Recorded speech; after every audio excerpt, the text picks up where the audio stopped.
Festival. Sobrang trying hard ako mag-akla nun. Pasensya.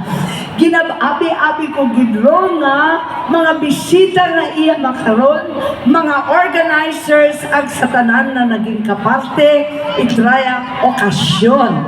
Talaga naman, ito ang paborito natin na festival, the mother of all festivals, ati-atihan, ang urig na urig.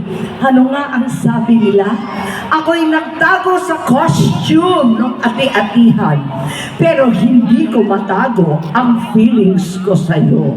Nako ha? Sayaw ng sayaw, kahit ayaw ng jowa. Kawawa naman, ano ba yan? Kumusta kayo dyan? Tagay-tagay na? Ayos na ba ang buto-buto? Handang-handa na ba tayo sa rock steady? Nako, hayaan ninyo ako magkwento lang. Alam